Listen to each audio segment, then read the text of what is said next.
Welcome in, everybody, to Fantasy Pros. This is Leading Off, brought to you by BetMGM, the king of sportsbooks. It's me, Joey P. Joe Pisapia with you, Christopher Welsh with you as well. The Peanuts, the Cracker Jacks, the early start time all week at 11 a.m. because my children, look, they have camp. They have to get out of the house for at least a week or so, do some things.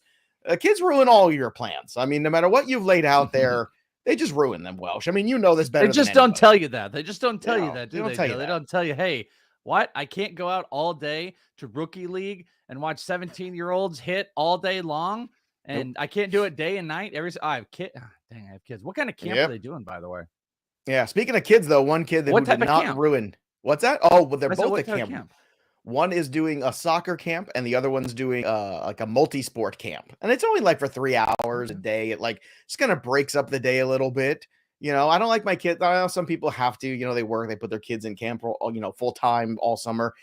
I like to give them a little bit of a break, hang out, read books, go in the pool, play with their friends, take them to do stuff, all those kind of things, kind of spend some extra time. And because I feel like, we take breaks, like they should get a little break too. But at a certain point in the middle of the summer, it's good that they have a little structure for a week or two and they do some stuff and get out of the At house. a certain point, it's, you know what I mean? Get out of here. Get out of here. It could have been like sword fighting camp, or I don't know. It just could have been something you're right. unique. With me, it could have been anything. Yeah. There is actually at the school where they're doing one of them's doing the sports camp. There was actually a Harry Potter thing. I don't know if it's Quidditch. I don't know what they're doing, but I wanted to sign up for that. I was not allowed. I was told I was not allowed as an adult. How come they don't have an adult camp? An adult, they have like the baseball one where you can do it for a couple days during spring training. How about like an adult Harry Potter camp? Or is that just LARPing? I think it's just LARPing. I think that's just living in your just LARPing. Mother's basement and yeah. LARPing.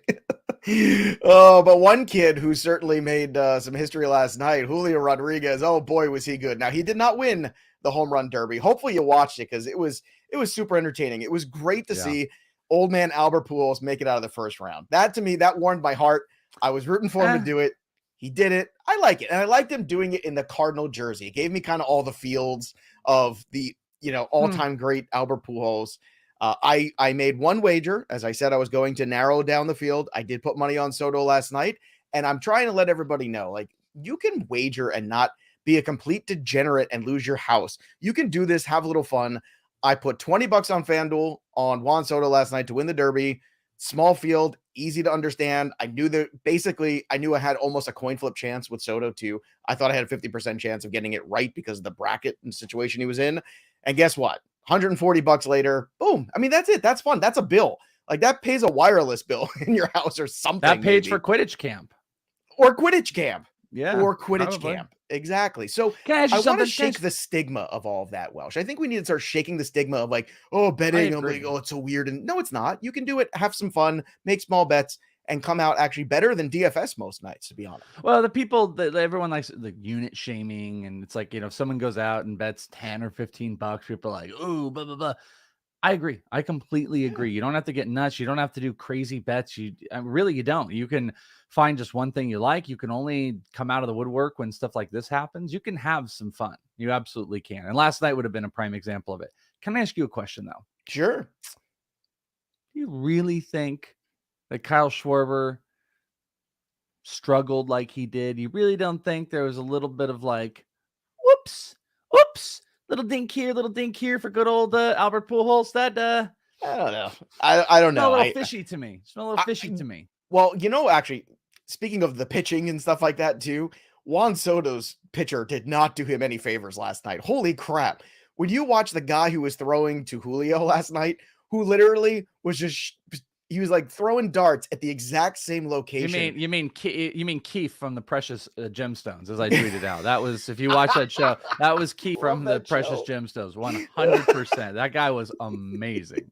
But he's got amazing stories. But dude, he was throwing darts in the same location every time, and Julio was just rocking baseballs out. Juan Soto is so good of a hitter that anytime a ball is 6 inches away, or even 3 inches away, I should say, he's hitting the ball in the opposite field and just hitting line drive doubles. He can't change how good he is as a player, which I think is always a fascinating thing to watch him. But he's so good of a hitter that eventually I always feel like he's going to win out in these kind of things. And Pete Alonso did a great job. Pete Alonso takes it so seriously. What'd you think of him deadlifting in between? I gotta be honest with you.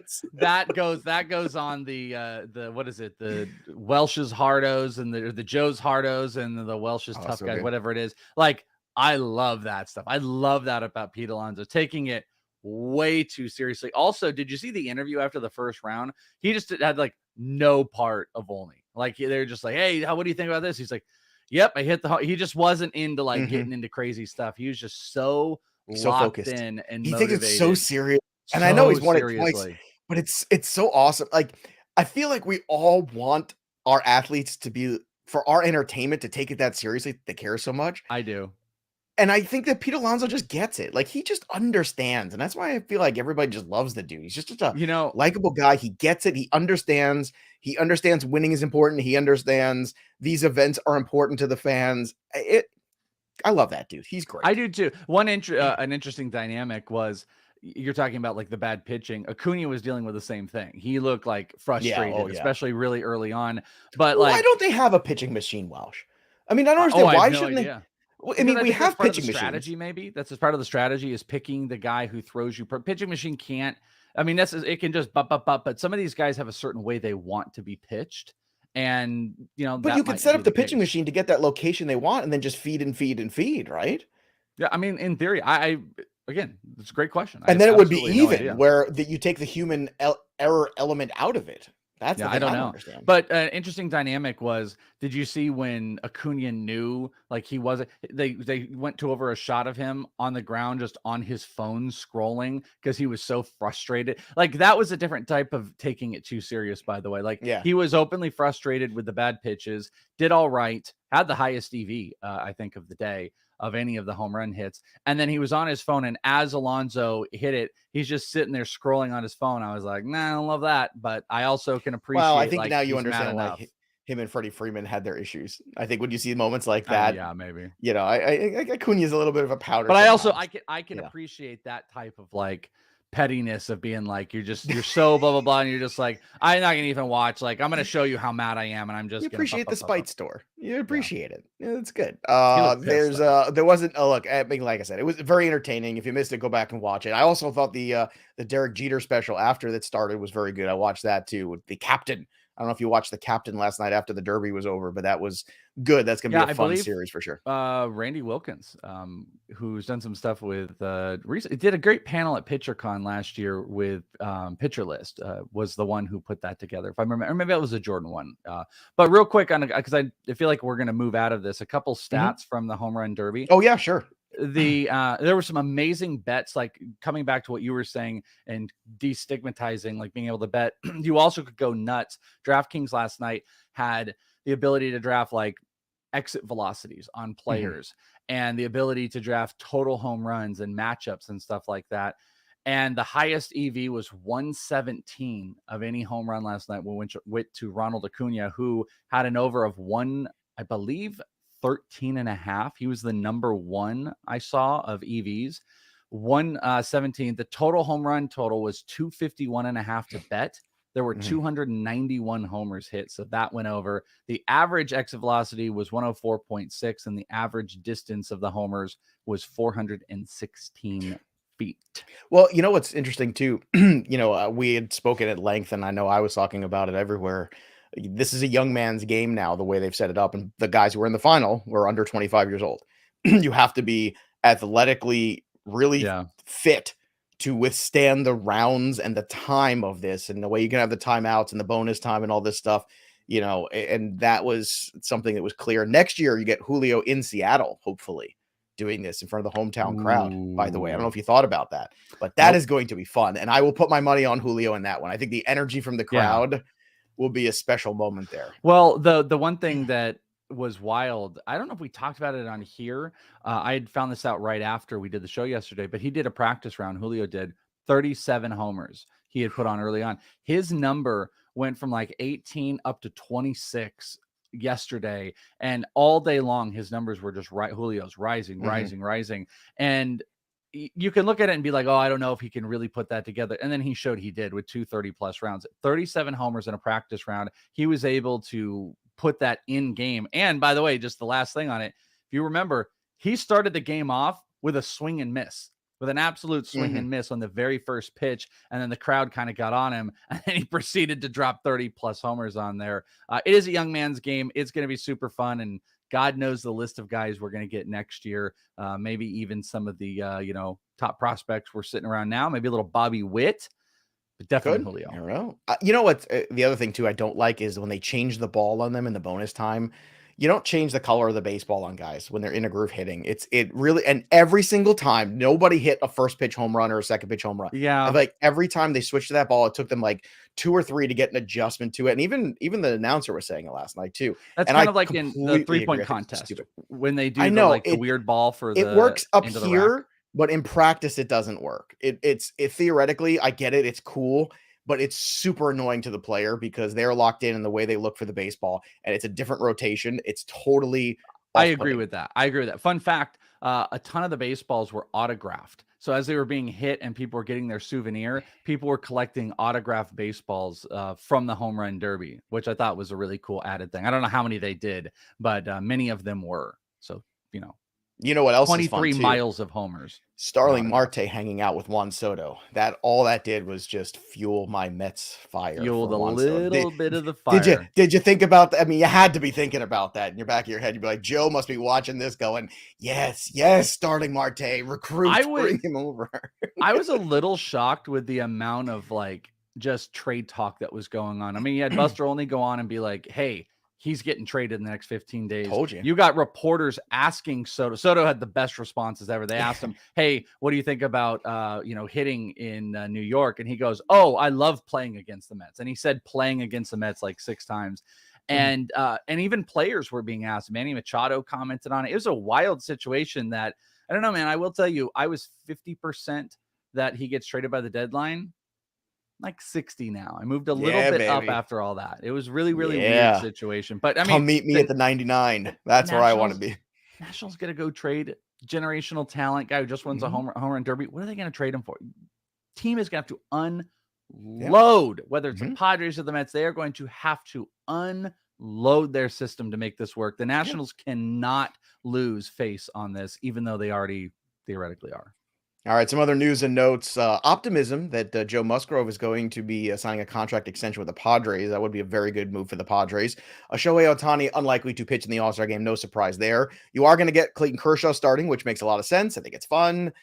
Dodger Stadium, blah, blah. Yeah, that's great. Shane McClanahan's going to start for the American League. Yes, well. Did you see your former co-host, Craig Mish, kind of got out and like a very, very intense, he's still my co-host. We still work together in the fall. Oh, I don't know. I mean, I don't know what you guys do, but I'm just saying. I don't know what you guys do in the shadows. Yeah, I'm not asking. Fine, cheat on me. I thought you're only okay. But he had a tweet where he was like, I've never been so disappointed. What a missed opportunity. Like he was pissed that Alcantara did not get the look, gig. He's the Marlins beat hit. He's not wrong. I mean, he's not wrong. This is baseball building the theater. I mean, there is only one pitcher who deserves to start for the National League. It's very clear who that guy is. And they went with Kershaw, who is good theater. And to me, I get that. It's the starting of the All-Star game. But to me, from the rating standpoint, you're going to get early inning ratings anyway. Keep Kershaw a little bit, have him be the second guy to keep people watching. So he gets that ovation when he takes the mound, when he walks out. Like that could be cool too. It could also be the old guy saying, look, I'm old. The back isn't what it used to be. I need to do my routine, be able to start if you want me to pitch in this game. Otherwise, I can't come in the 3rd inning. Like that work doesn't suit for me. Bogman was pretty astute about this. That just Snitker's an old school manager. Let the veteran go, hometown guy. I hadn't put that together. Mish's actual tweet was, I'm so disappointed beyond words for Sandy. I love history and ceremony more than anyone, but this is complete horse, little poop emoji, once in a lifetime chance missed. I was like, oh, that's a pretty intense thing. Yeah. I get it. Probably the most deserved, but you do have to think of the context of LA and a guy that's right there. It just makes sense. It's good for the business of baseball, but it's not the right decision. But I understand. Like I said, I think the real thing here, more than anything, is probably Clayton Kershaw saying, my routine is very set. If you want me in this game, I've got to do the pre-in routine in order to get ready for it nowadays because my body doesn't respond like it did when I was 27 years old. And I think that is a fair assumption too when you factor that in. It is unfortunate though for Alcantara. I mean, it just is. The Rangers selected the top prep arm Porter in the 4th round, so we can get Welsh's take on that. Also, we had some injury news to talk about. Steven Strasburg out for the year, pretty much official at this point. Not that anybody was waiting. Breaking news. I know, breaking news. Is Steven Strasburg done? Period. Welsh. Are we ever going to see him pitch again? He was done. I made a stupid bet with Bogman this year that I thought back half you might get, Strasburg out there doing the thing, and just he can't do it. He's just just breaks apart, just snaps. Thoracic outlet syndrome, ends another career. I'm telling you. He was done. He is done. The Nationals would probably. I'm surprised the Nationals haven't come to him with like a Bobby Bonilla type of thing. Like, can we just stretch this out over the next 35 years and just new pay ownership this money? Because it's a contractual nightmare. One of the reasons you could theorize that might be conflicting with Juan Soto. Some of the rumors, at least, is the supposed offer to Juan Soto is so backloaded because the Nationals have got some serious money still tied, and Strasburg is one of those issues that maybe that is a part of it. Is it worth the Nets? Like, if you're the Mets or the Dodgers or anybody, is it worth not moving the prospects and taking Strasburg's contract back in the deal with Soto? I mean, I will never sit here and be a money guy like that. I'll never be like, oh, hey, let's just financially get a little bit better. No, you should take all the pieces you possibly can. Because here's the other thing. Like, the Nationals, where's the appeal? If you give it to Juan Soto, what's the appeal? Is just a bunch of money. Like, you know what they're going to do? They're going to become the Texas Rangers. They're going to have to go and sign and spend $500 million on guys like Corey Seager and Marcus Semien. And that's not what you want to do to create a whole new era. You want to build within. You want to have a star or two to get people to want to come play with you, and you just completely start over. I don't particularly love how the Rangers are doing this in an interesting way. It's not ideal, and I think that's where the Nationals are headed. So I want in 2 years the Rangers could have John Gray, Jack Leiter, Kumar Rocker, and a pretty decent little team. But again, that's decent. I mean, the Nationals are a huge market team. They want to be highly competitive. Look at the money and look at the people that they've let go because of the next guy. The next guy goes to pay this other guy. And ultimately, once they pay him or can't pay him, they just move along. They got to figure something out. You can't continuously. But you're not going to, I'm telling you right now, if you package Soto with Strasburg or Corbin or whoever you're taking along with it, they are not going to get the same haul of prospects. No, there's no way that all comes together. You might get one premium one and that, but you're not going to get the backup truck of prospects and unloading one of those two major contracts. I just don't think you're going to get that. I would back up the truck. I would ask them to back up the truck. That's what I would do too, but it's kind of an interesting conversation to have. Chris Sale undergoes surgery on a fractured finger. Frankie Montas is cleared for Thursday. So fingers crossed, the entire Oakland A's organization is going to be going to churches all over the local area and lighting candles, hoping that Frankie Montas makes it through 5 innings so they could trade him. The Angels placed Mike Trout on the 10-day IL, and Mike Trout says he's going to be captain of the Team USA team in the World Baseball Classic. So there you go. There's your Mike Trout news of the day. Here's a leading off mailbag question from our own Larry C. Who do you think will be the first player from yesterday's draft to make it to the big leagues, Welsh? That has been a very common question right now. Well, this exact question, I did a CBS hit that's up today, and we were going through this. The first part is I don't think there's any guy that does the jump, that does the whole like, hey, we're not like Carrot Crochet. We're not going to play in the minors. But that's not necessarily what you were asking. My gut tells me the first is one of two guys, and the outside shot, if the Angels were a really good team, I would have said Ben Joyce. Ben Joyce famously throws 105 miles an hour at Tennessee. He's a back half reliever, could be an instant closer. And as I've said, like, I think a guy that throws 105, you could probably throw in right now, but the Angels suck. They're the worst. So why would you go and do that? That would be one. And also, I guess, no, I think Garrett Crochet was a volunteer as well. So that could be part of that. The other guy is Jacob Berry with the Marlins. And Mish actually covered this as well.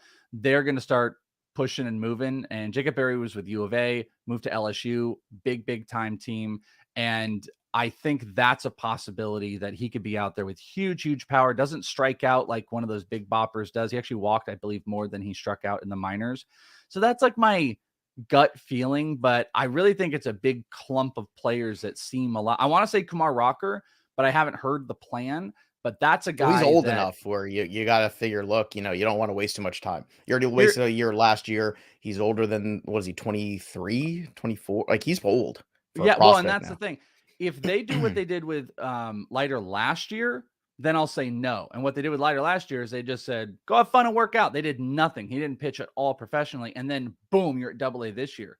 But if they push him up to Double-A this year, I think there's a legit shot they might look at him breaking camp next year. It's It possible. depends on the medicals, and it depends on how aggressive they go, because they've also shown they can be the opposite of aggressive with Leiter last year. So I would say Ben Joyce, Jacob Berry, Kumar Rocker are my top. And then obviously, some great college guys like Kevin Parada, Brooks Lee. Brooks Lee probably not with the Twins. Those are a few options. So I love that college you guys. love Parada, because as a Mets fan, I was a little, kind of surprised at the pick in some ways, but then I was like, well, I guess if they think Alvarez is a piece to move, then they got to replenish that catching system sooner than later. So He's just great. Yeah. And yeah. as I've speculated, like I told you before, was very attached to the Nationals. So just something to watch in the near future. The Nationals were all coming together. Parada Welsh. and him were like this. They were in all the mocks. It was Parada to the Nationals. All right, let's do a little Kumar Rocker trivia, sort of, kind of. Prior to Rocker, who was the last player taken in the top 10 of 2 different MLB drafts? If you know the answer, drop it here in the chat. Who was the last player to be taken top 10 in 2 MLB drafts? So again, you have to be somebody who subscribes to Fantasy Pros MLB. Let's see if anybody's got some answers in there before Welsh ruins it for everybody. I don't think I'm with going his to ruin prospect it. knowledge. I think you are, because you're too smart about these things sometimes. Don't ruin it. But I don't think I'm going to. My guess, I think, is wrong, and it's because of this. Do you want me to wait or wait? Let's do the home run board.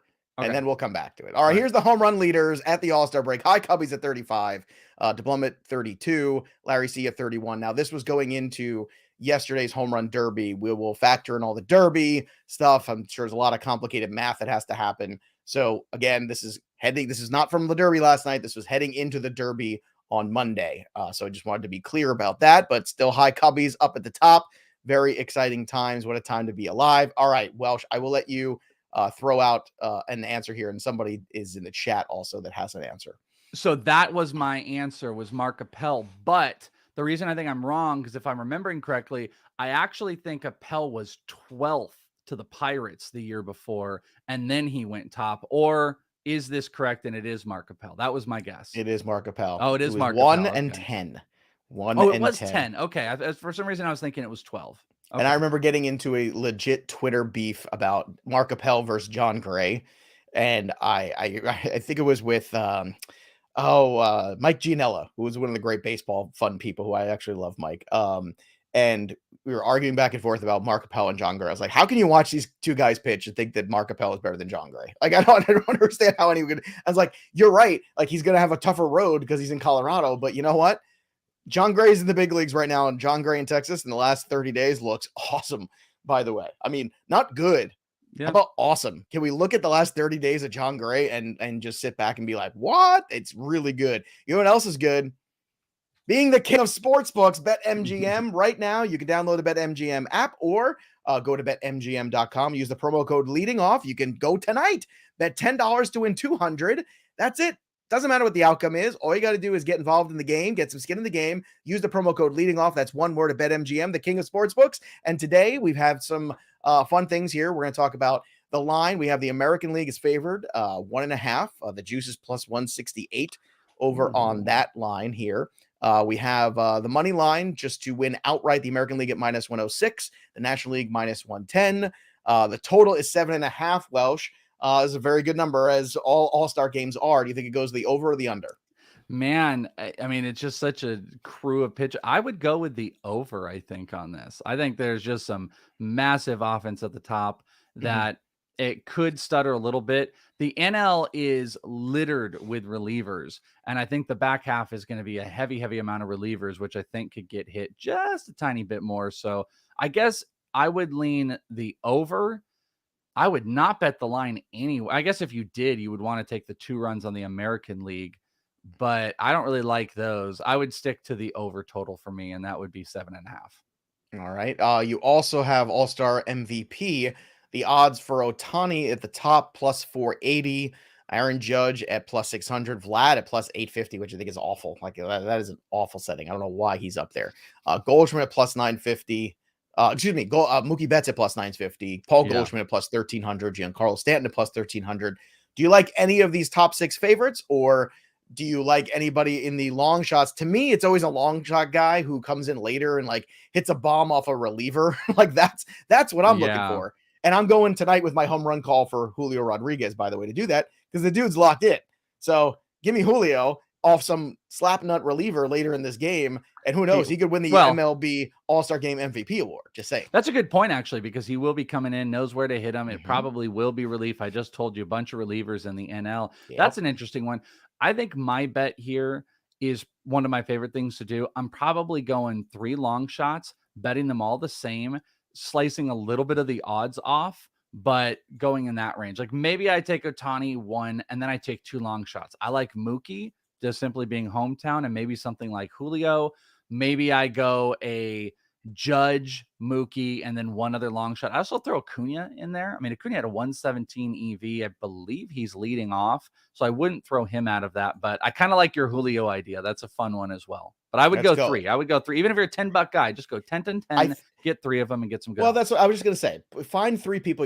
Find one of the big favorite guys. Maybe you get, Ohtani's always a good one. Very public player. So I get the Ohtani one. You're still getting more than 4 to 1 on Ohtani. Take a Julio and then take somebody in the middle. Like that's the approach. That's what you do, and have some fun. Take $30. Maybe you hit one. If you don't, you don't. It's a good time. But if you take, I would suggest this: be in for a penny, in for a pound. Like if you're gonna take 3 American League guys, you might as well bet the American League to win too, and see if you can put that all together. That's a great point. And if you go, the 1.5 runs, you're getting almost 1.5 on your money. If you're so you're getting plus 168 on that right now on FanDuel. Yeah. So I would strongly look at that. Look at what BetMGM has to offer you as well, where we have our leading off promo there. So Welsh, do you have somebody you think is going to go a yard tonight? I'm going Julio. Who are you going with? Ooh, big night tonight. Let's see. I'm gonna go Judge. I think Judge is gonna put off a big homer. Would have loved to see him in the home run contest. And I'm definitely, that would have been fun. Yeah, that would have been fun. Oh, you know what else would be fun? What if we got like a Miggy or Pujols bomb tonight? That would be the legacy guys would more be really likely fun. Pujols than Miggy, I feel like. But I want Julio. I want Julio to do it. I would love for the young kid to get it. But if we want to play the speculation game of the conspiracy side, let's get Juan Soto again. Let's get Juan Soto win the MVP of this. Let's get him hitting a homer, and then let's just laugh ourselves to sleep for the next 2 weeks of rumors, because, ladies and gentlemen, it's going to be a wild couple weeks. So make sure you guys are hanging out with us, because the trade deadline should be nutty.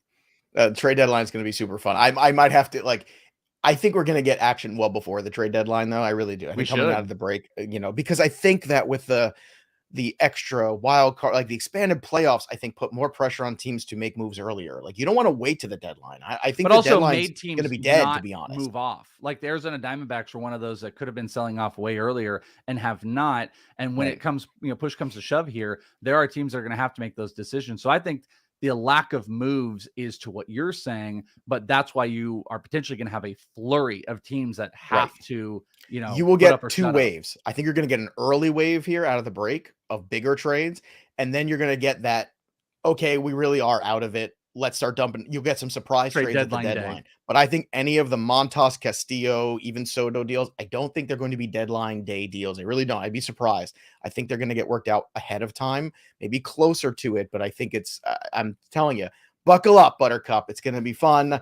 I know August 1st is the day where I'm not supposed to, be doing baseball anymore, but August 2nd, I might have to pop in here and do the show. I mean, let's be honest. We might have to come in here if it's a huge trade deadline. And if there's a Soto trade, I feel like we have to do some sort of, special event. I agree. I mean, I kind of agree. We might have to put that on the schedule. Joe might have to come back at least. If it's the Mets, I'll be in the hospital trying to recover. Actually, you know what? If the Mets get Soto, you're not allowed back on. You're not allowed to come back on. That's I'm gonna be looking like, what's that? The party monster? That's what I'm gonna look like. I'm gonna have all the beads with the sunglasses. I'll wear my crown, the whole thing. If Juan Soto is a Met, that is going to be the greatest show in the history of the universe. That will be a not safe for work show. No. Get all the beeps ready. It's going to be crazy town. Enjoy the All-Star game tonight. We'll be back again tomorrow. Tomorrow's show, Welsh and I are going to update our rest of season ranks. We're going to have some debate about that.